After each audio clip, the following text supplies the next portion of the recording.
여러분 최근에 와서 아무래도 이 가상화폐 블록체인들에 대해서 좀 많은 관심들이 있기 때문에 이번 13주차 강의를 좀 길게 해서 14주차 강의는 없고요.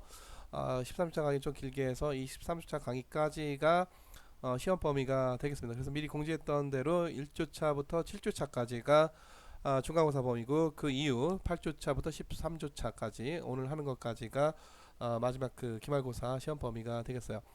자, 이 전체적으로 좀 내용이 좀 긴데요. 일단 좀 중요한 내용만 핵심적으로 얘기를 하고 넘어가도록 하겠습니다. 자, 우리가 신용카드 사용할 때 이게 사실은 굉장히 어떤 복잡한 그런 어떤 기술이 들어가 있는 거죠. 그래서 기본적인 전자통신의 시스템이 깔려야 되는 거고, 그래서 우리가 카드 긁으면 단말기, 그래서 이제 포스, 밴, 카드사, 은행 결제, 이렇게 굉장히 기술적으로는 이제 복잡한 단계를 거쳐서 카드가 은행 결제까지 다 연결이 되는 거고, 요 사이사이에 그 단말기에서 포스에서 밴사, 카드사 이런 데가 약간씩 이제 중간에 그 수수료를 받아가는 그런 구조가 된단 말이죠.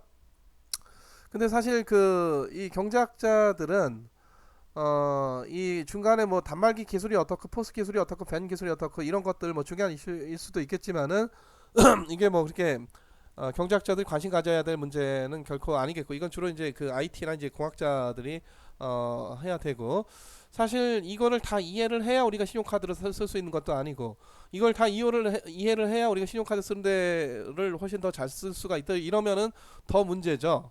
그러니까 훨씬 모든 게 다 모든 게 이제 심플해야 결국 이제 다 그 파급이 되고 소비자들이 많이 사용을 하게 되는 건데, 이 신용카드 외에도 이 KLX에서 주식이 어떻게 거래되고 체결되느냐, 또는 그 펀드 거래할 때도 어떻게 이게 은행 계좌까지 다 연결이 되느냐, 또 국제적으로 이 그 스위프트 시스템이 또 어떤 식으로 작동을 하게 되느냐, 이 기본적인 원리가 다 있단 말이죠. 하지만 우리가 경제학에서는 이거에 대해서 관심 가질 문제는 아니겠습니다. 이런 이슈에 관련해서는 주로 이런 거죠. 카드사가 중간에 이제 카드를 발행을 하면은 그럼 사용자, 카드사, 은행 이렇게만 통과를 하면 되지, 왜 중간에 벤사니, 포스사니, 뭐 단말기 이런 거 있어서 중간에 비용을 높이느냐. 그래서 이런 어떤 비용이 높아지는 게 어떤 소비자 후생을 좀 저해하는 거 아니냐. 그러니까 이 판매자들이 카드 사용 수수료 감안해서 그 현금 결제하는 것만큼 보다 이제 훨씬 더 비싸게 하는 거 아니냐, 뭐 이런 이슈가 당연히 있는 거고, 이런 것들은 경제학적인 이슈가 되겠습니다. 그래서 이런 것들의 원인을 파악을 해서 뭔가 관련 법제를 계산을 해서 보다 이 카드 사용하는 데 있어서 중간 그 연결 그 중개자들의 비용을 낮춘다. 물론 이제 중간 연결 중개자들은 그 비즈니스를 먹고 사는 회사들인데 크게 반발을 하겠죠. 하지만 국민경제 전체적으로 보면은 국민경제 전체적으로 보면은 그 중간 단계가 생략이 되는 게 나을 거고, 자, 증권거래소 접속할 때도 왜 중간에 증권사 통해야 되냐, 직접 하면 안 되냐, 뭐 이런 이슈. 또 이제 외환시장에서 중개기간 딱 두 개밖에 없는데 왜 독점하느냐, 독과점에 따른 어떤 그 경제 후생 저하가 있는 거 아니냐, 이런 것들은 경제학적 이슈다, 이렇게 볼 수가 있는 거죠. 자, 그래서 하여튼 그 신용카드 이렇게 많이 사용을 하는데, 누구도 뭐 신용카드 그 작동 원리를 이해해 가면서까지 우리가 사용을 해야 되는 거는 결코 아니다. 그렇죠? 그래서 최근에 이 핀테크 모바일 결제가 많이 이 유행을 하고 있는데, 상당히 이 사용 규모가 시간에 따라서 계속 커지고 있죠. 여기서 이제 용어가 어렵거나 사용 방법이 조금이라도 어려우면은 그 대중화가 안 됩니다. 그래서 지금 나오는 여러 무슨 토스, 카카오페이, 그리고 네이버 파이낸셜 이런 또 핀테크 업체들 많이 나오고 있는데, 그 인터페이스를 최대한 간단하게 하고 뭔가 직관적으로 이게 해야 사용자들이 편리해서 자주 쓰게 되지, 거기 뭐 복잡한 얘기들이 있고 이러면은 당연히 잘 안 쓰고. 그래서 우리는 지금 모바일 결제 뭐 스마트폰 켜서 뭐 와이파이를 여냐, LTE를 여냐, 뭐 요즘 이런 삼성페이 같은 거는 LTE를 열어야 또 되는 거죠. 그래서 지금 와이파이랑 뭐 LTE를 구분 못하는 이런 사람들은 여전히 지금 핀테크 모바일 결제도 쉽지가 않다. 그래서 오히려 이제 신용카드나 현금 결제하거나 뭐 그렇게 되는 거고, 하여튼 세상에 존재하는 무엇이든지 나중에 여러분들 나중에 창업을 해도 마찬가지입니다. 뭔가 간단하고 쉬워야 성공을 합니다. 조금이라도 뭔가 복잡하고 뭔가 전문적인 어떤 정보나 기술이 필요하다 이러면은 당연히 성공 못하죠. 파급되지 않고 대중화가 안 돼요. 휴대전화 쉬우니까 계속 쓰는 건데, 공짜 스카이프 전화 공짜잖아요. 안 쓰잖아. 왜? 여전히 복잡하죠. 복잡하게 한번 들어가야 되고 뭐 돈 약간 내야 되고 물론 그 휴대전화 비용에 비해서 훨씬 더 싸지만 그러니까 사실은 통신사를 그 계약 안 하고 스카이프 전화로 하면은 그 거의 돈 안 내거나 거의 싼 가격의 전화를 인터넷 전화를 할 수 있음에도 불구하고 안 쓴단 말이에요. 휴대전화까지 그렇게 파급되기가 어려워.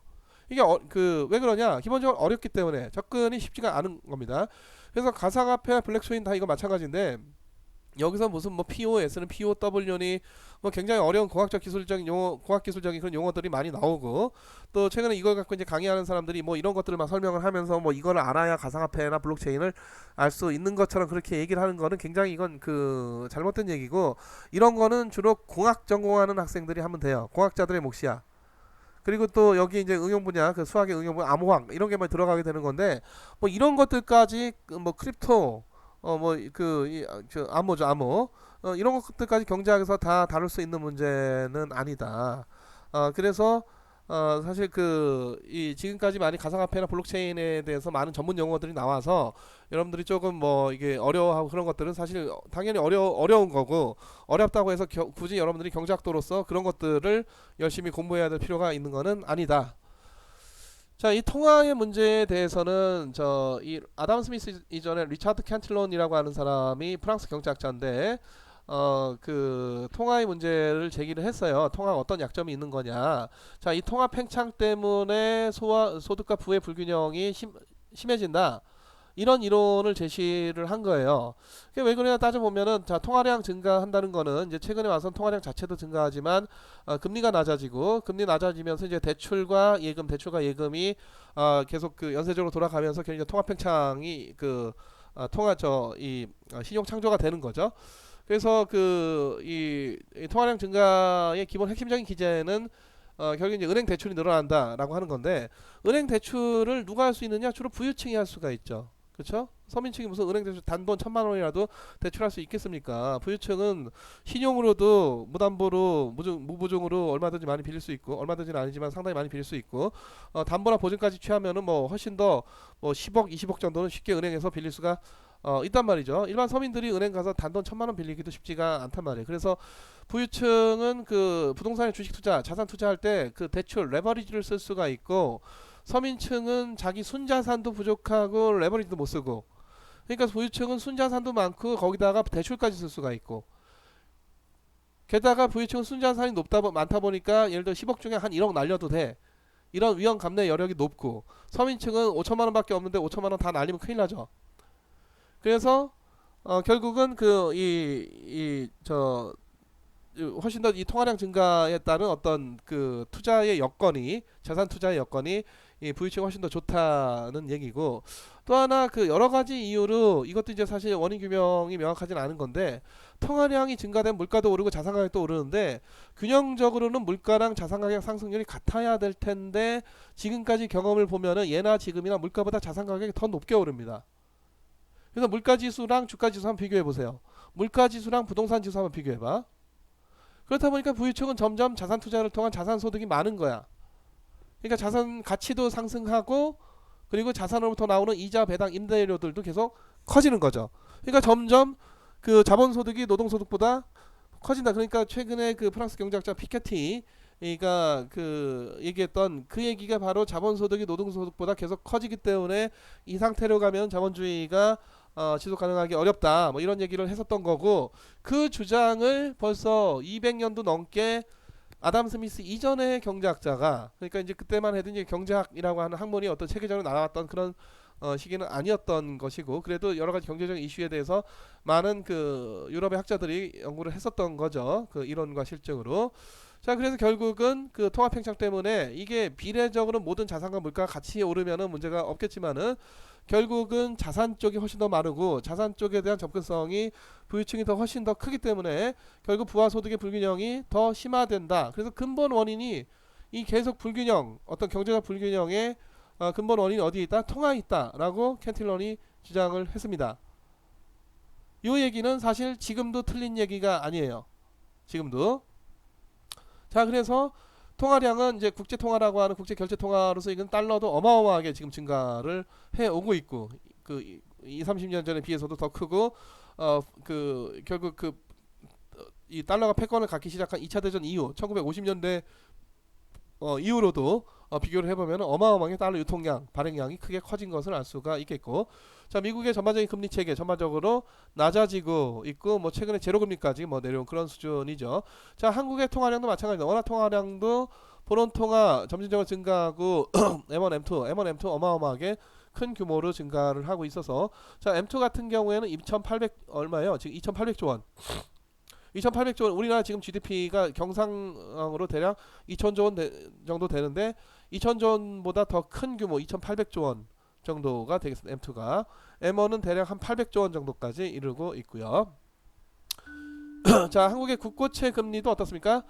전반적으로 금리가 전반 낮아지고 있고, 자 그래 우리나라 주가지수, 물가지수 지금 이 부동산 지수 좀 비교를 해보면은 자 물가지수가 파란색, 주택매매 지수가 녹색인데 이게 사실 서울권 아파트로 집중시키면은 이거보다 훨씬 더 많이 올라갈 겁니다. 전국 주택과 아파트 이거 다 합쳐서 평균 하다 보니까 지금 그 물가 상승률하고 비슷한 수준으로 보이지만 서울의 주택과 아파트 또는 서울의 아파트로 더 그 범위를 좁혀서 계산을 하면은 이 지수가 훨씬 더 많이 오를 거고, 자 주가 지수 뭐 보시다시피 물가 지수에 비해서 어마어마하게, 물론 주가가 지금 뭐 2천선에서 계속 보합세를 겪고 있긴 하지만은 그 물가에 비해서는 훨씬 더 크게 오르는 것을 볼 수가 있겠습니다. 그래서 지금 요거는 1,000만 원밖에 없는 서민, 그래 1,000만 원 투자해서 주식시장에, 그리고 1억 원이 있는 부자가 1억 원에다가 대출 5천만 원까지 꼈습니다. 대출 되니까. 그럼 이 1,000만 원 투자한 서민은 왜 대출 못했냐? 대출하기 어려우니까. 은행에서 안 해주니까. 그러니까 순자산이 더 큰 부유층에게 더 대출을 많이 해준단 말이죠. 자, 그래서 1억 5천으로 투자를 했을 때 그 이 투자의 성과가 어떻게 되느냐를 나타내는 그런 그림이 되겠는데, 하여튼 1억 5천 투자해서 거의 얼마까지 갑니까? 거의 한 20억까지 가는 거고, 지금 서민은 1,000만 원 투자해서 지금 1억도 될까 말까 하는 뭐 그런 그 수준인 거죠. 그래서 이제 수익률로 비교해 보면은 수익률로도 굉장히 부유층의 투자가 훨씬 크지만 수익금으로 비교를 해보면 하나는 거의 한 20억 원에 가까운 수익이 나는 거고, 서민층은 끼케야 1억 원 날까 말까 하는 뭐 그런 정도의 수익이 나는, 물론 이제 여기서 이제 우리가 그 대출 비용 이자는 저금리 감안해서 그거 빼지는 않고 지금 계산을 한 거예요. 자 그럼에도 뭐 빼도 뭐 큰 차이는 없을 텐데 조금 그 빨간색 레벨이 좀 낮아지게 되겠죠. 그래서 하여튼 이와 같이 그 이 자산 투자에 있어서 별로 그다지 이 공평한 기회가 있는 것은 아니다라는 걸 볼 수가 있고요. 자 그래서 이 비트코인이라고 하는 게 이게 그야말로 잘 알려지지 않은 사토시 나카모토라고 하는 사람이 쓴 논문에, 그러니까 이게 어디에 뭐 어떤 좋은 학술지에 게재된 그런 논문도 아니고 일종의 워킹 페이퍼 형태로 지금 인터넷에 떠돌아다니는 그런 그 페이퍼가 되겠습니다. 그래서 전자 현금 시스템을 제안을 했어요. 비트코인이라고 하는 이 사토시 나카모토라고 하는 사람이. 근데 이 사람이 과연 누구냐 하는 거는 지금도 알려져 있지 않은 거죠. 자 여기서 굉장히 중요한 언급들을 하는데, 저 센트럴 뱅크는 그 이 화폐 가치를 적절히 이제 통제를 해야 되는데, 지금까지 그 피아트 머니, 그 피아트 커런시, 법정 통화의 역사를 보면은 이 신뢰가 계속 무너졌다 이거죠. 지속적으로 툭하면 정부와 중앙은행이 경기부양 정책 한답시고 통화부터 늘리는 게 우선순위지. 지금까지 우리가 경기가 좋다 안 좋다 할 텐데 항상 경기 침체다, 항상 경기 침체다. 모든 국민들이 다 그렇게 얘기들 하니까 20년 전도 경기 침체, 10년 전도 경기 침체, 지금도 경기 침체. 뭐 지금 이제 코로나 위기 때문에 경기 침체이긴 하지만은, 그래서 여기에 대해서 아무래도 이제 정치권하고 정부랑 그 중앙은행이 대응을 하다 보니까 지속적으로 그 경기 침체를 극복하겠답시고 재정도 늘리고 통화도 늘리고 뭐 이렇게 해왔단 말이에요. 재정보다는 이제 사실 통화 늘리기가 좀 더 쉬우니까 통화 쪽에 우선적으로 많이 그 의존을 해왔고, 그래서 사실 통화 가치를 잘 안정시키도록 노력을 해야 되는 데가 센트럴뱅크인데, 지금까지 센트럴뱅크가 하는 짓거리가 이런 신뢰를 다 무참히 다 깨뜨렸다 이런 얘기란 말이에요. 그렇죠? 그래서 통화가 사실 그 어떤 그 보통 이제 우리 거시경제학에서 얘기하는 고전학파가 얘기하는 그 이 K% 룰이라고 해서 어떤 그 이 경제 성장률 정도에 맞춰서 이게 중앙은행이 그거 이상으로 발행하지 못하게끔 해야 된다라는 뭐 그런 주장이 준칙에 따라서, 재량이 아니라 준칙에 따라서 통화량을 조절을 해야 된다. 이제 그런 원리가 되겠는데 그게 아니라 그냥 하여튼 여차하면 그냥 다 통화를 마구 늘려오는 그런 행태를 지금까지 보여왔고 그 바람에 통화량은 크게 늘어나고 그러면서 이제 물가 상승되면서 경기 부양시키는 효과도 있기는 하지만은 반면에 이제 자산 가격까지 같이 증가시켜서 이 결국 이제 그 이 부와 소득의 불균형을 유발했다. 뭐 그렇게 볼 수가 있겠는데요. 자, 그래서 하이에크라고 하는 그 이 노벨 경제학상 받은 그 저 경제학자도 화폐를 왜 굳이 통일된 화폐를 국가가 독점해가지고 이걸 정하고 써야 되냐? 화폐도 민간에서 발행하고 민간이 경쟁해라. 그럼 좋은 화폐는 살아남고 나쁜 화폐는 나가 떨어질 거 아니냐? 맞는 얘기죠. 그래서 화폐도 민간 금융기관이 발행을 해라. 그래서 은행들이 각자 발행들을 하고 그러면 이제 알아서 시장 원리에 따라서 여러 화폐 경쟁을 하다가 가장 우수한 화폐가 가장 신뢰를 받는 화폐가 그러니까 가장信用도가 좋은 은행이 발행한 화폐가 아무래도 유통이 되겠지. 뭐 그런 식으로 결국 수렴을 하게 될 것이다. 그래서 실제로 그런 화폐 시스템이 있었어요. 미국의 소위 프리뱅킹 19세기 여러 은행들이 은행마다 은행권을 발행을 했고 달러가 FRB, 페드에서 발행한 건 1920년대나 와서 그렇습니다. 그 이전에는 미국의 그 은행들이 제각기 다 은행권을 발행을 했어. 그러니까 일종의 은행 그 자기업 수표 같은 걸 발행을 한 거지. 그 예금을 바탕으로 해서. 그래서 그게 화폐처럼 유통이 됐단 말이에요. 근데 이게 여러 가지 좀 문제가 많이 생겨서 결국은 이 그 은행권이 난립하는 것도 대공황의 원인이다. 라고 판단이 돼서 1930년대 미국의 글래스 스티글 액트 그러니까 미국의 은행법 이 뱅킹 액트인데 그게 이제 제정이 됨과 동시에 미국의 페드가 발권력을 달러라고 하는 그 이 미국의 통일된 화폐 법정 화폐를 발행하는 그런 구조를 갖게 된 것이고 자 홍콩도 지금 뭐 홍콩 지금 막 난리인데 여기도 중앙은행이 원래 없었습니다. 중앙은행이 없고 일종의 중앙은행 역할을 하는 민간 상업은행 홍콩 상하이은행 뭐 흔히 뭐 홍상은행이라고 하죠. 우리나라 HSBC 들어와 있는 또 스탠다드 차타드 이것도 지금 그 우리나라에도 들어와 있죠. 그리고 이제 중국은행, 뱅크 오브 차이나 요 세 개 은행이 그 다 각각 은행권 화폐를 발행을 해요. 은행권으로서 화폐. 그래서 보다시피 옆에 그림 보다시피 어느 은행이 발행했느냐에 따라서 화폐 모양이 달라요. 달라. 그리고 이게 시장에서 전부 다 이게 1000 홍콩 달러인데 1000 홍콩 달러로 유통이 되고 있습니다. 이제 그 세계 은행의 신용도가 다 비슷비슷하면은 이 세 개 화폐가 어느 화폐를 써도 문제가 없겠지만 만약 세계 은행 중에서 홍콩 상하이 은행이 갑자기 부실화가 될 것 같다 그러면은 시중에서 홍콩 상하이 은행이 발행한 화폐는 안 받으려고 하겠죠. 그래서 결국은 이 세계 민간 은행이 발행한 화폐가 뭐 시장에서 경쟁을 하고 있는 시스템이 바로 이 하이에크가 얘기했던 시스템을 바로 홍콩에서 구현되고 있다. 이렇게 볼 수가 있어요. 그래서 이 화폐 시스템이라고 하는 거는 지금까지 여러분들이 원화 시스템 이거에 워낙 익숙해져 있기 때문에 국가가 법정 화폐, 피아트 머니, 리갈 텐더로서 중앙은행을 통해서 발행을 하고 그거의 가치를 법을 통해서 뒷받침을 하는 화폐만 화폐 시스템인 것 같지만 그리고 그런 화폐가 도대체 무슨 가치가 있는 거냐에 대해서 이번 금융상품을 강의하는 중에 많이 얘기를 했지만 구체적인 그 통화금융 또는 화폐 시스템은 각 국가마다 다 다르다.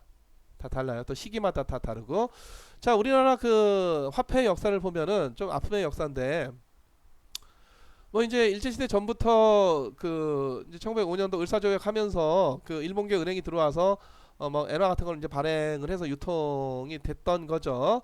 그리고 이제 그 식민지 시대 때는 그 일본이 조선은행이라고 하는 하나 일종의 그 상업은행 역할을 하면서 그리고 일종의 그 일본 정부가 지배하는 일종의 중앙은행이 되겠는데 그래서 그때 조선은행권 1엔, 대만은행권 1엔, 일본은행권 또 만주까지 막 침략했으니까 만주권 또 뭐 등등 이 중국 지역에 있는 중국권 이런 것들 전부 다 원칙적으로는 다 1위안 또는 1엔 이게 다 1대1로 다 교환되는 그런 그 환율이었었는데 사실 이게 예를 들어 조선은행권이 일본 가서 쓰인다 그건 안 되고 자 일본은행권이 조선에서 쓰인다 그거는 좀 그 허용이 됐었고 뭐 그런 건데 그럼 우리가 해방이 됐으면은 1945년 해방이 됐으면은 그리고 1948년 정부가 수립됐으면은 정부 수립되기 전에는 좀 혼란상이 있다 하더라도 적어도 정부 수립됐으면은 우리 한국 은행권이 찍혀서 나왔을 것 같잖아요. 해방 때 못했으면은 그러니까 굉장히 지금 그 아이러니한 게 그 1945년에 해방되고 나서 일본 사람들의 무슨 저 부동산들은 다 압수를 하고 일본 사람들은 다 일본으로 갔고 그래서 일본 사람들이 갖고 있던 뭐 소위 적산 가옥 뭐 이런 것들은 다 정부가 압수를 해서 적절히 이제 또 뭐 그 이제 뭐 민간에 또 매각을 했고 뭐 그런 건데 문제는 일본 자산의 핵심이 그 이 부동산이 아니라 일본 화폐에 있단 말이죠. 그럼 당장 지금 해방이 됐고 독립이 됐으니까 당장 일본 화폐 다 태워버리고 우리 화폐를 발행을 했었어야 될 것 같은데 현실적으로 그러기가 어렵잖아. 그래서 바로 교체를 못했습니다. 그 조선은행권을 일본이 발행했던. 그래서 상당 기간 썼던 거예요. 일본 화폐를. 해방이 됐음에도 불구하고 왜냐하면 전 국민이 다 그거 들고 있으니까 거래 뭐 자기 거래를 하려고 들고 있을 수도 있고 재산을 그걸로 가치 저장을 하려고 들고 있을 수도 있고 자 그러다가 결국 6.25 때 이 화폐에 여러 가지 문제가 생기다 보니까 그러니까 우리가 그 6.25 때만 하더라도 한국은행이 있긴 있었는데 지폐 찍는 기술이 없었어요. 그 당시에. 그래서 일본이 남기고 간 그 기술을 그냥 사용을 해서 일본이 남기고 간 조선은행권을 사용했을 뿐만 아니라 해방이 됐는데도 어쩔 수 없이 그 원판을 사용을 해서 또 역시 조선은행권을 또 찍었습니다. 그또 종이도 아깝잖아. 이게 못 없애고. 그래서 결국은 이게 언제 교체가 되기 시작했느냐 하면은 한국이 미국의 6.25 때, 6.25 한국전쟁 때 미국에 요청을 해서 일본이 미국에 요청을 해가지고 미국 그 정부 인쇄청이 있는데 인쇄청에서 우리 한국은행권을 제작을 해서 한국으로 공수를 해가지고 기존의 일본 은행권인 조선은행권을 다 교체를 했어요. 그게 최초의 한국은행권이야. 그러니까 최초의 한국은행권도 한국은행이 제작을 한 게 아니라 누가 한국은행 또 이제 우리 조폐공사인데 조폐공사가 제작을 한 게 아니라 어디서 일본 인쇄청이 그 찍어왔던 거죠. 자, 하여튼 그런 이후에 이제 51년도에 그 정부 기관으로서 조폐공사 아까 또 설립이 돼서 여기서 이제 그 화폐 찍는 일을 했고 또 53년도 전쟁 끝나고 나서 이제 화폐 개혁 한답시고 100원은 이제 1환으로 그래서 지금은 원이지만 이게 환이 됐던 시절이 있고 다시 또 환으로 또 화폐 개혁을 또 이 박정희 정부 때 또 한번 했었던 것이죠. 그래서 참 아픔의 역사지만은 해방 이후에도 상당 기간 동안 일본 화폐를 사용을 했다. 이런 화폐를. 이 할아버지 누구예요? 이 한국인도 아니고 이거 사실 일본 사람들 모르는데 자기네 무슨 전설 일본 전설에 나오는 무슨 우리 그 역사의 단군 할아버지 같은 그런 급도 아니고 뭐 하여튼 일본 그 전설에 나오는 그 구전 동화 같은 거에 나오는 그런 어떤 인물인가 봐요.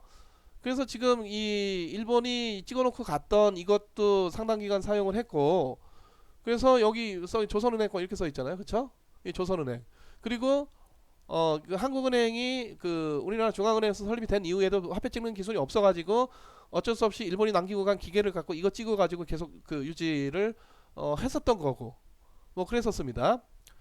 그리고 이제 그 또 여기 밑에 보면은 이제 뭐 대일본 제국 뭐 인쇄국 제조 뭐 이런 거 글자도 있었던 거고 하여튼 이 할아버지 누군지 모르겠는데 우리나라 사람도 아니고 뭐 일본 전설 속에 나오는 사람인 것 같은데 어쨌든 참으로 아픔의 역사지만은 그런 이런 화폐를 꽤 오래 썼던 거고 지금 이제 우리나라의 조폐공사는 한번 여러분들이 조폐공사 찾아보세요.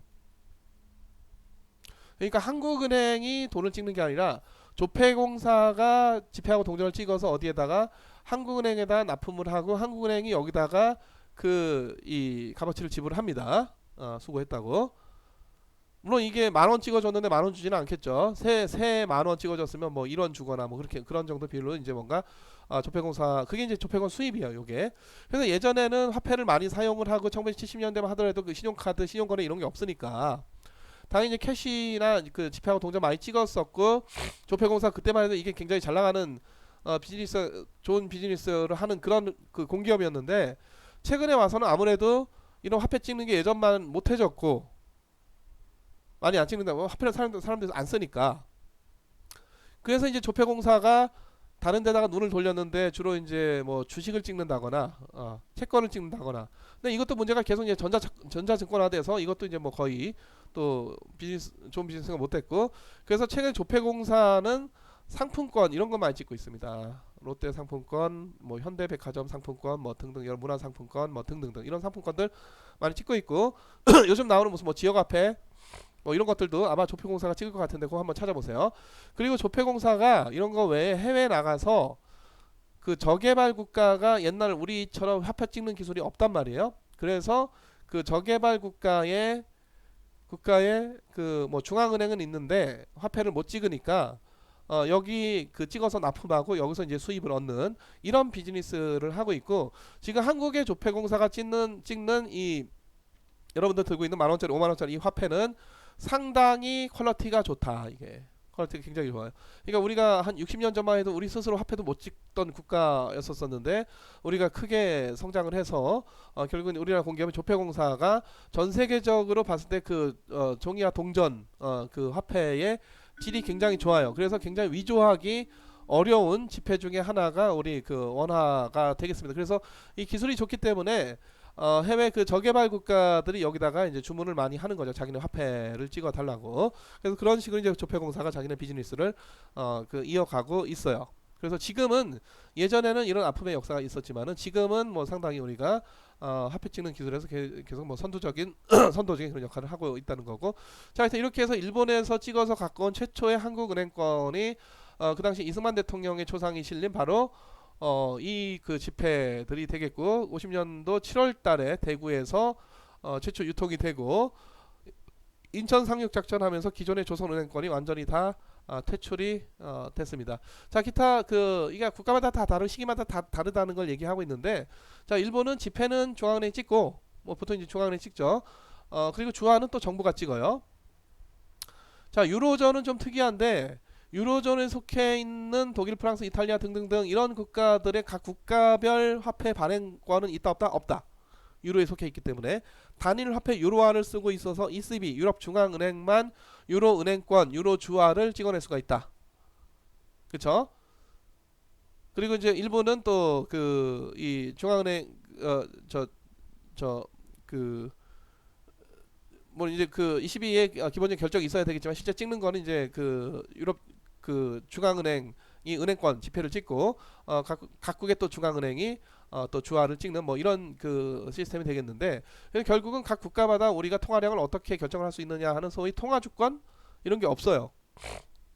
없어. 그렇다 보니까 예전에 저희는 잠깐 얘기했지만 이 그리스가 저 국채, 그리스의 재정 위기라고 하는 게 그리스가 국채를 발행했는데 이건 이제 디폴트 난다 이런 거죠. 국채를 발행했는데 이게 왜 디폴트가 나느냐. 지금까지 우리가 국채는 디폴트 리스크가 없다고 하지 않았느냐. 문제는 그리스 국채가 유로화 표시야. 유로는 자기네가 발권력이 있는 게 아니잖아. 그쵸? 그래서 이게 국채가 그 이 원금 이자 상환이 됐을 때 중앙은행 시켜가지고 우리 그 화폐 찍어 이럴 수가 없어요. 그리스 중앙은행 있긴 하지만 이건 22기의 고유 권한이에요. 유로를 더 찍을 것인가 말 것인가 하는 거는. 그러니까 물론 이제 22가 결국 여기다 구제금융도 해주고 다 하긴 했었었죠. 자기네 스스로 발권력이 없다 보니까 자기네 정부가 그리스 정부가 발행한 국채조차도 디폴트 리스크가 있을 수가 있는 거다. 그게 바로 그리스의 그 이 국가 부도 위기 또는 재정 위기. 그 한 4, 5년 전에 6, 7년 전에 있었었죠. 그래서 그리스 이전이 이탈리아, 포르투갈, 스페인 이런 데가 또 남유럽 재정 위기가 있었었고, 하여튼 이런 국가들이 발행했던 그 국가 신용으로, 그러니까 정부 신용을 발행했던 국채가 디폴트 날 수 있는 위기가 있었었는데, 그게 도대체 왜 그러냐, 국가가 발행한 채권이 왜 디폴트가 나냐, 이런 문제인데, 이게 유로존에 속해 있어서 자기네가 유로화를 발행할 수가 없기 때문에 그렇다. 자, 여기서 이제 더 극단적으로 어떤 국가는 우리가 도저히 화폐를 찍어서 화폐 통화량을 적절히 유지할 수 있는 능력이 없어, 또 그런 걸 할 만큼 굉장히 큰 규모의 경제도 아니야. 그러면은 그냥 우리 화폐 없어요. 그냥 뭐 쓴다? 달러 쓴다. 그게 바로 미국 달러라이제이션. 자기 화폐 없습니다. 그냥 뭔가 자기네의 교환 수단, 화폐 아무거나 있으면 되는 거죠. 화폐가 아무거나 되면 되는데, 그래도 굳이 그렇다고 해서 물물교환처럼 무슨 쌀이 화폐가 되고 무슨 비단이 화폐가 되고 이런 시스템을 쓸 수는 없는 거고, 그 현대적인 화폐 시스템이 있어야 되는데 뭔가 자국 그 능력상 그게 안 된다. 그러면 이제 달러라이제이션을 쓸 수도 있는 거고, 이게 국가가 자기 스스로 달러라이제이션을 받아들일 수도 있는 거고, 국가는 금지하는데 국민들이 도저히 우리 화폐 못 믿겠다, 우리 그냥 달러 쓰겠다 해서 그 실질적으로 또 시장에서 달러라이제이션이 자연 발생적으로 일어날 수도 있고 그렇겠습니다. 자, 블록체인이 뭐냐 하는 거는 기본적으로 여러분들 아마 큰 대용량 파일 옮길 때 이동할 때 P2P야, P2P.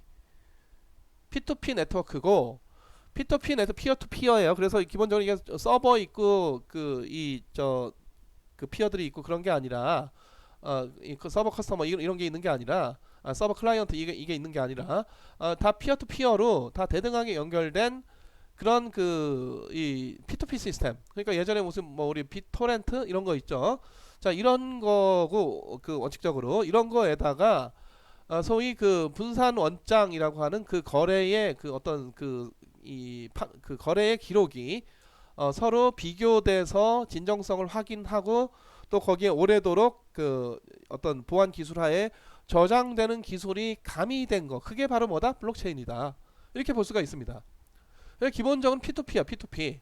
그러니까 지금 내가 들고 있는 모바일, 이것도 지금 이 P2P에다가 연결할 수가 있어. 블록체인에 연결할 수가 있어. 또 내가 지금 쓰고 있는 PC도 어떤 프로그램만 깔면은, 우리 프로그램 까는 거 쉽잖아요.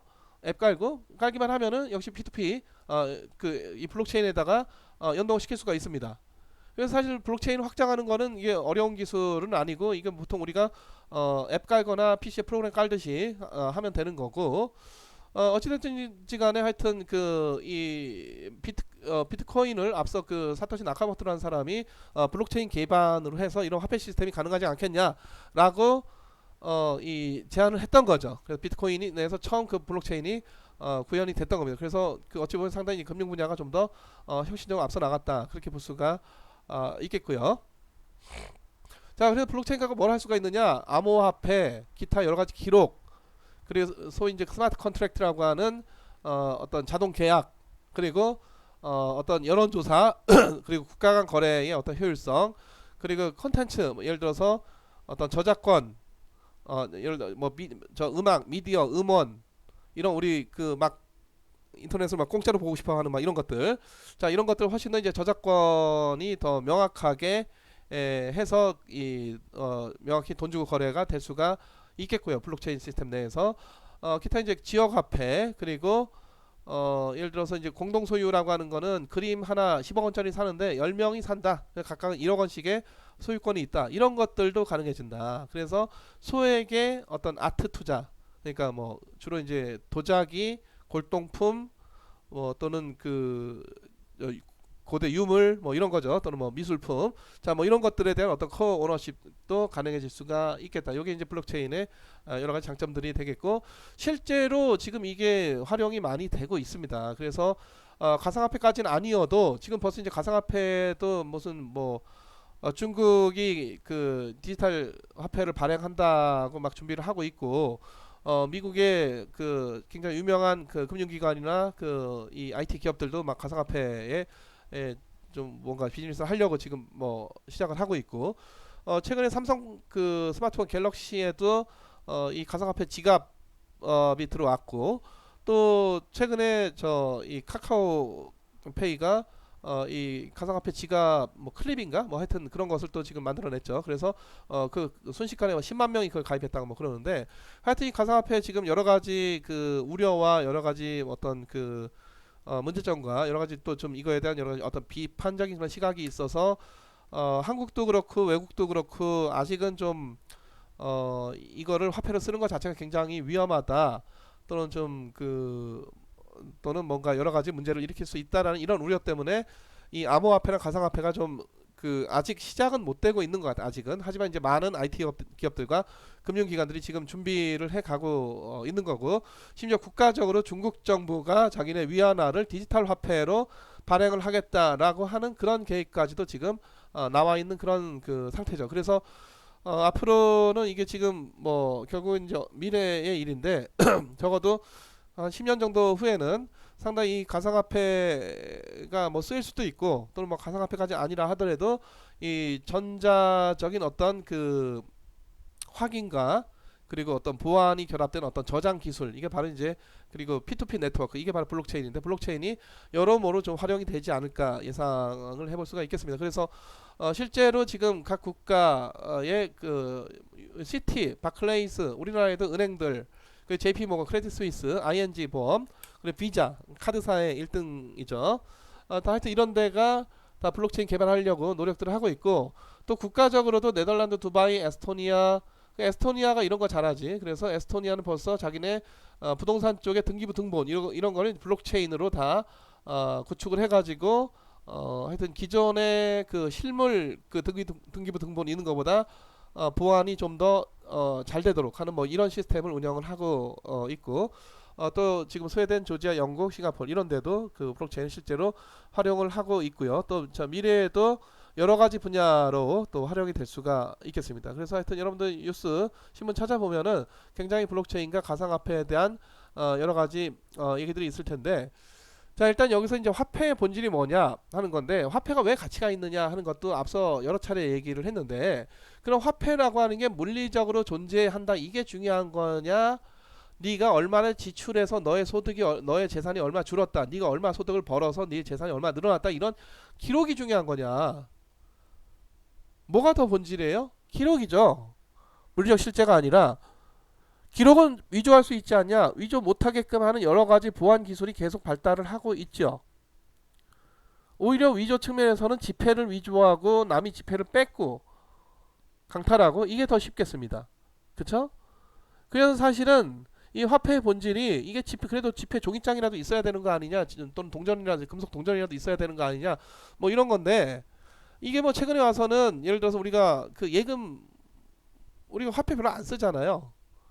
안 쓰고 우리 지갑에 별로 화폐 안 넣어서 많이 안 다니고, 그래서 신용카드 많이 쓰고 요즘 모바일 결제 많이 하고 뭐 그런 식으로 지금 돌아가니까 점점점 캐시가 없어져 가는 그런 사회가 되고 있어. 그래서 캐시리스 소사이어티, 그래서 이미 벌써 북구 유럽 국가들은 소위 동전 없는 사회를 구현을 하겠다, 현금을 없는 사회를 구현을 하겠다라고 공언을 하고 있고, 그러면 이게 도대체 어떻게 돌아가는 거냐, 단점도 있고 장점도 있는데 장점이 좀 많을 수가 있습니다. 왜냐하면 현금이 기본적으로 범죄 수단이에요. 그러니까 범죄적 행위에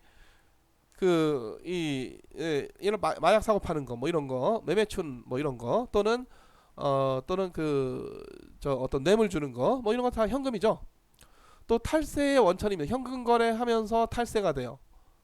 이게 전자거래가 아니라 기록이 안 남으니까. 그래서 결국은 현금이 소위 얘기하는 지하경제의 가장 중요한 지급결제 수단입니다. 지하경제에서 신용카드 쓴다? 그러지 않아요. 그럼 지하경제 아니죠. 그건 다 우리 공식경제로 다 드러나게 되는 거고, 은행 이체한다? 이것도 결국은 드러나게 됩니다. 근데 현금으로 주고받는다? 뭔가 문제가 있는 물건을 사면서 현금으로 1억 원 들고 와가지고 사고 판다, 이런 것도 이거 다 현금 거래하는 거죠. 자, 또 하나 화폐 발행 비용을 또 절약을 할 수도 있고, 뭐 이런 장점들이 있을 수가 있겠고요. 자, 그래서 결국 우리가 그 화폐가 과연 필요하냐, 물리적 실제가 과연 필요하냐, 필요가 없다는 거고 별로. 그리고 오히려 본질은 기록과 정보에 있다는 것입니다. 그래서 결국 이제 블록체인에 의한 어떤 그런 가상화폐 시스템이라고 하는 게 불가능한 얘기가 아니다. 현재의 지폐와 동전 중심의 그런, 특히 이제 지폐 중심의 그런 법정화폐 시스템은 우리 인류 역사상 거의 그 한 100년 정도밖에 안 된 시스템이고, 전에도 얘기했지만 그 이전에는 금태환 시스템도 했고 금화도 했고 금은화도 해봤고 별거 다 해본 거죠. 해보다가 지금 그나마 이 그 기축통화, 달러를 기축통화로 하는 달러 지폐, 그 지폐와 동전의 그 법정화폐 시스템을 각 국가가 자국화폐를 발행해가면서 운영을 하는 게 지금까지는 가장 나은 것 같다는 거고, 그럼에도 불구하고 이 화폐 시스템의 기본적인 취약성 때문에 종종 금융위기가 발생을 했다는 거고, 또 2008년도에 금융위기가 발생했는데 화폐를 또 더 발행해서 막 이거를 해결하겠다 라고 하니까 민간에서 굉장히 반발적으로 나온 게 이 가상화폐다, 이렇게 볼 수가 있는 거예요. 그렇죠? 자, 근데 이제 가상화폐는 문제가 이제 뭐 이게 서로 지급 결제는 안 되는데 그냥 막 나오고 있죠. 계속 어디다 쓰는지는 모르겠는데 하여튼 계속 막 나오고 있어요. 비트코인에서부터 각양각색 이더리움 등등 해서 어마어마하게 많은 그 가상화폐가 나오고 있고, 또 실제로 가상화폐 거래소에서 이 가치평가가 되면서 거래가 되고 있습니다. 이 가치의 근원이 도대체 뭐가 있느냐 하는 거에 대한 여러 가지 논쟁들이 있긴 하지만은, 뭐 화폐는 가치가 있어서 가치가 있는 겁니까? 만원짜리 지폐는 그 물질 자체가, 만원의 지폐 그 종이 동전 종이 지폐 자체가 만원짜리 종이에요? 만원의 가치를 가는 그냥 종이장일 뿐이죠. 약간 비싼 종이긴 하지만은. 자, 그래서 뭐 이제 가치의 근원이 도대체 뭐냐, 이 굉장히 어려운 얘기인데, 어찌됐든 가상화폐에 대해서 많은 논쟁들이 있긴 하지만은 가상화폐를 갖고 지급결제 용도로 쓰는 사례는 거의 없어요. 우리가 피자 사면서 가상화폐 지급한다, 예를 들어 스마트폰 사면서 가상화폐 지급한다 이런 거래 해봤어? 안 해봤죠? 어디서 됐다고 하는 그런 얘기도 별로 없고 어쩌다가 한두 번 좀 있긴 있는 것 같은데 아직까지는 활성화되지 않고 있는 건데 그럼에도 불구하고 가상화폐의 밸류에이션이 계속 이루어지면서 결국은 이제 가상화폐 거래소에서 거래가 되고 있습니다. 물론 증권거래소에서 거래가 되는 것은 아니죠. 자, 가상화폐는 금융상품이냐? 결론적으로 아니라는 건데, 자, 금융상품이 되려면 거래 양자가 있어야 되고, 그 거래 양자 간에 한쪽은 청구권이 있고, 한쪽은 피청구권이 있는 게, 그게 금융상품입니다. 그게 금융계약서, 금융청구권이야. 그래서 주식, 채권, 선물, 또는 뭐 ELS 이런 거 다 마찬가지예요. 우리가 지금까지 보았던 금융상품들은 우리가 이 학기 초반에 가장 초반에 얘기했듯이 금융상품이란 뭐냐, 금융이란 뭐냐, 거래 양자가 있어야 된다. 그래 한쪽은 차변, 한쪽은 대변. 청구권자, 피청구권자. 심지어 그 화폐 자체도 중앙은행 부채로 들어간다라는 거죠. 근데 가상화폐는 그런 금융 계약이 아니잖아. 내가 누구한테 뭘 청구를 해? 가상화폐 들고 있는 사람이 금 들고 있는 사람이 금 들고 있으면 되지 그걸 가지고 뭘 청구를 합니까? 금의 가치가 그냥 있는 거죠. 실물 같은 거죠. 가상화폐도 그런 거 금 같은 거예요. 가상화폐 왜 가치가 있느냐? 그럼 금은 왜 가치가 있는 겁니까? 똑같은 거야. 그래서 금은 이렇게 만져지니까 만져진다고 가치가 있어요? 안 만져져도 그 기록만 있으면 되는 거잖아. 그래서 가상화폐가 이게 자꾸 금융상품이다라고 하는 잘못된 인식들이 있는 금융상품이 아니라 실물 상품, 리얼 에셋에 가깝다. 리얼 에셋에 가깝다. 우리가 해외 통화 달러가 금융상품이냐? 국내 경제에서는 대외적으로는 금융상품이지만 우리 국내에서는 실물 상품에 가깝다. 리얼 에셋에 가깝다. 이렇게 볼 수가 있겠습니다. 그래서 가상화폐가 금융상품도 아니니까 증권도 아니야.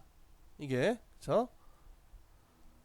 자, 하여튼 지금 가상화폐 거래소는 그 좀 뭐 규제가 좀 명확하지가 않죠. 그래서 좀 난립되고 있고 뭐 그런 얘기들 하는데 하여튼 여기에 좀 이게 해킹도 많고 그래서 좀 이 투자자 가상화폐 거래자를 보호하기 위한 그런 여러 가지 어떤 시스템을 구축하고 그 규제 체계를 마련하는 거는 좀 중요하겠고 또 하나 지금 최근에 그 무슨 그 온라인에서 굉장히 그 안 좋은 거래를 했던 무슨 소위 그 엠번방 사건이라고 하는 데서 보면은 가상화폐가 그런 범죄의 그 지급결제 수단으로 이용이 됐었단 말이에요. 그래서 이런 지하경제 범죄를 포함한 이런 지하경제의 지급결제 수단으로 이용되는 것을 어떻게 하면 좀 차단할 수 있을까 하는 것을 좀 이 정책적으로 추구를 할 필요가 있어 보이고 또 하나 그 가상화폐 거래 중개를 하는 이 거래소들 간에 좀 더 이 경쟁이 좀 필요하다 이렇게 볼 수가 있겠습니다. 자, 하여튼 전 세계 거래량 상위의 가상화폐 거래소를 보면은 참 아이러니하게도 한국의 업비트, 빗썸 이런 데가 굉장히 많아요. 그래서 거의 상위권을 유지를 하고 있고 어떻게 보면 사실 우리나라에서 가상화폐를 상당히 많이 가상화폐 시장을 상당히 많이 이끌어 가고 있다 이렇게 볼 수가 있겠고요. 자, 가상화폐가 이게 최초가 아닌 새로운 게 아닌 게 예금 통화도 전자화폐예요. 예금 통화 우리가 뭐 앉았습니까? 봤습니까? 그냥 기록으로 전자적 기록으로 존재하지만 이게 지급 결제 수단이 되는 거죠. 그러니까 은행이 발행의 독점권을 지닌 가상화폐다. 이게. 그냥 우리가 통화량 M1 하면 현금 통화, 예금 통화 다 우리가 통화라고 하죠. 증권도 우리가 주식 샀을 때 주식 실물 봤습니까? 볼 필요도 없고 전자적인 기록으로 내가 소유권자다라고 하는 것만 명확히 있으면 되는 거죠. 그거를 누가 한국증권예탁결제원에서 그 일을 하고 있어요. 매번 왔다 갔다 주식 그 거래자들이 바뀌기 때문에 소유권자가 다 바뀌고 그걸 전자적으로 계속 기록을 하고 있습니다. 그래서 이 한국증권예탁결제원은 상장 주식뿐만 아니라 모든 비상장 그 증권 및 채권까지도 다 전자증권화 하겠다. 이게 이제 공공기관이거든요. 그러니까 이게 정부 정책이죠. 뭐 그렇게 하고 있어. 그래서 사실 그 일종의 그 어떤 전자적 기록에 의존하는 그런 어떤 그 재산이라고 하는 게 가상화폐만 있는 게 아니라 벌써 우리가 많이 쓰고 있고 기타 우리가 카드사 포인트 무슨 도토리, 오케이 캐시백 등등 이런 것들도 다 무슨 만져집니까? 근데 이걸로 뭐 물건 사기도 하는 거죠. 지급결제 수단으로 막 쓰는 거란 말이야. 각종 포인트, 도토리 막 이런 것들로. 물론 이제 도토리 이런 거 잘 그 활성화 안 됐지만은 이런 것들이 결코 우리가 가상화폐가 처음 등장을 한 게 아니다 라는 거고요. 자, 이제 기업이 이제 그 증권 발행 안 하고 가상화폐 발행해서 자금 조달한다는 얘기인데, 요건 이제 조금 어려운 이슈이기 때문에 뭐 그런 거 이제 최근에 와서 종종 한다는 건데, 우리나라에서 이제 불법이고, 해외 이제 싱가포르에서 이런 것들 많이들 하고 있습니다. 그래서 우리나라 벤처 기업들이 싱가포르에다가 지사 차려가지고 거기서 소위 ICO, 이니셜 퍼블릭 오퍼링이 아니라 이니셜 코인 오퍼링, 가상화폐 만들어서 그거를 발행을 하는 뭐 이런 그 행위들을 하고 있는데, 요 이슈는 조금 복잡성이 있으니까 한번 여러분들이 그냥 읽어보고 넘어가시고요. 그래서 자, 가상화폐에 대한 여러 가지 비판, 이게 이제 마지막이 되겠습니다. 자, 변동성 심하냐? 변동성 심한 거는 가상화폐 외에도 금도 심하고 달러도 심합니다. 그리고 변동성 하면은 무엇으로 측정할 때 변동성, 가격이 나와야 가격이 올라갔다 내려갔다 하는 거니까 가격이 나와야 되고, 가격을 측정하기 위한 유매력, 적도 자산이 있어야 되잖아요. 원화로 비트코인의 가치를 측정하면 변동성이 심하지. 반면에 비트코인으로 원화의 가치를 측정하면은 역시 변동성이 심하겠죠. 그래서 변동성이라고 하는 건 절대적인 개념이 아니고 우리가 가격, 가치 평가의 문제이고, 가치 평가의 문제에서는 유매력, 우리가 계속 자주 얘기했던 유매력, 가치 평가 척도 자산이 무엇이냐가 중요한 거고, 그렇게 보면은 원화라는 자산도 비트코인 유매력에서 평가해 보면 변동성 심한 자산이다. 그러니까 이 변동성은 상당히 상대적인 개념으로서 가상화폐만 대놓고 변동성이 심하다라고 하는 것은 좀 안 맞는 비판이다. 자, 또 하나 범죄 수단이다. 범죄 수단으로 쓰이기도 하는데, 방금 전에 얘기했던 무슨 엠번방 사건에서 가상화폐로 막 지급 결제를 하는 그런 거를 쓰기도 하는데, 근데 범죄 수단으로 그럼 그 가상화폐가 제일 많이 쓰이냐? 여전히 현금이 제일 많이 쓰입니다. 현금이 더 문제예요. 기록이 안 났기 때문에. 기타 현금과 무기명 채권이라고 하는 거, 기명 채권이랑 무기명 채권, 무기명성, 이게 문제야. 누가 누구한테 갖고 있는지 이거를 등록이 안 돼요. 등기부 등록이 안 돼. 부동산은 등기부 등록이 되는데, 자동차 사도 다 등기부 등록이 되는데, 누구 소유권자다라고 하는 게 다 등록이 되는데, 화폐는 등기부 등록이 안 돼요. 내가 저 사람한테 줘도, 내가 물건 사는 저 사람한테 이걸 지급을 해도 내가 화폐가 저 사람한테 넘어갔다, 그래서 저 사람이 이 화폐 소유권자다라고 하는 게 전혀 등록이 안 돼. 기록이 안 돼. 그러니까 사실 이게 등록이 되는 화폐가 비트코인 또는 가상화폐인데, 굉장히 이게 무서운 세상일 수 있어요. 조금이라도 뭔가 그 부정한 거래는 할 수가 없어. 그러니까 다시 말해서 법에 근거하지 않은, 내가 누구한테 예를 들어 수고비로 뭐 이런 10만원 준다, 이런 거조차 할 수가 없어요. 다 기록이 되기 때문에. 그런 시스템이기 때문에 가상화폐 시스템이 지금의 현금 통화, 그 법정 통화를 기반으로 하는 현재 현금 통화 기반으로 하는 화폐 시스템보다 훨씬 더 빡빡한 세상일 수 있습니다. 사실 그게 또 하나 가상화폐가 활성화되는데 상당히 좀 장애가 될 수도 있고. 자, 어찌됐든지 간에 가상화폐 때문에 범죄가 있다, 이거는 말이 안 되는 얘기예요. 가상화폐 때문에 범죄가 있다는 아니고, 범죄의 수단으로 쓰일 수도 있다는 건데, 실제 범죄 수단으로 쓰이는 건 현금 또는 무기명 채권이 훨씬 더 많이 쓰이게 되고, 기본적으로 기록이 안 된다는 허점이 있는 거고. 자, 해킹에 노출된다라고 하는 것도, 해킹 안 되는 자산은 없어요. 은행도 해킹됐었잖아요, 몇 년 전에. 농협은행 뭐 이런데, KB은행. 부동산도 등기부 등본을 위조도 합니다. 그러니까 굉장히 재수없는 사람은 자기 등기부 등본이 자기 집이 위조가 돼가지고 자기 집에서 소유권자 아니라고 막 쫓겨나, 뭐 그런 경우도 없지 않아요. 세상에 해킹 위험이 리스크 제로인 거는 없다. 아무리 보안 기술이 발달을 해도 없다. 그러나 이제 블록체인에서 이제 그 여러 가지 보안 기술은 블록체인이 훨씬 더 잘 결합이 되는 거고, 은행 거래상의 그 이 보안이 공인인증서잖아. 공인인증 엄청 불편하잖아요. 그렇죠? 그 공인인증서 기술로 지금까지 버텨온 건데, 굉장히 좀 불편한 그 시스템이고, 그러니까 현대 발달해가는 그 보안 기술을 여기다가 접목하기가 어렵거나 은행들이 귀찮아서 안 하는 거죠. 그러니까 주구장창 계속 그 공인인증서 쓰고 있는 건데, 블록체인은 이제 계속 그 가장 첨단의 보안 기술을 적용할 수가 있다 라는 거고, 뭐 그렇다 하더라도 해킹 제로는 아닌 거죠. 자, 왜 가치가 있는 건 실체가 없지 않냐? 실체가 없는데 가치가 있는 건 많아요. 예금 통화도 실체가 없는데 예금 통화 가치가 있고, 현금 통화도 가치가, 실물이 있어서 가치가 있는 것도 아니야, 사실 이게. 조그만 그 핸드백이 있는데 이게 왜 1,000만 원이냐? 그럴 가치가 있으니까 가치가 있는 거지. 이게 지금 뭐 원료가 뭐고 여기 노동력이 얼마 들어갔고 이거 원가 따지고 있어서 될 일이 아니다. 이게 가치라고 하는 건 대단히 주관적이다. 주관적이다. 그래서 이게 무슨 왜 가치가 있는 건 실체도 없지 않냐, 만져지지도 않지 않냐, 이거 굉장히 또 잘못된 비판이다. 얼마든지 그런 자산들 많이 있을 수가 있다는 거고, 실체가 없다? 지금 얘기했듯이 은행 예적금도 전자적 기록일 뿐 실체가 없습니다. 물리적 실체가 있다 없다, 금, 은 이런 건 몰라도 화폐 물리적 실체 없어요. 있어봤자 종이장이야. 그리고 예전에 무슨 뭐 기술금융 많이 하라고 했는데, 무슨 기술 보고 대출해주라 이런 거, 중소기업들 기술 보고 대출해주라, 그 기술금융이야. 요즘도 이런 거 많이 얘기하는데, 기술에 뭐 실체 있습니까? 무형으로 안 만져지는 거죠. 자기네가 이런 기술이 있다고 자기네가 주장을 하는 거지. 그래서 이거 실체가 없다고 하면 중소기업에 대한 어떤 금융 지원 이런 것도 있을 수가 없어요. 그렇죠? 그래서 실체가 없다는 비판도 맞지 않다, 이것도. 그래서 사실 지금 보면 가상화폐에 대한 각양각색의 비판들이 맞는 비판이 하나도 없습니다. 사실 법정화폐가 아니다. 그럼 법화는 무슨 법화라서 이게 가치가 있는 겁니까? 거기다 무료가 총칼로 강제해도 가치가 없는 화폐도 있다. 일단 그 화폐의 가치에 대한 믿음이 중요하다. 자, 화폐는 투기 대상이 아닌데 가상화폐는 투기하지 않느냐? 현금도 투기해요.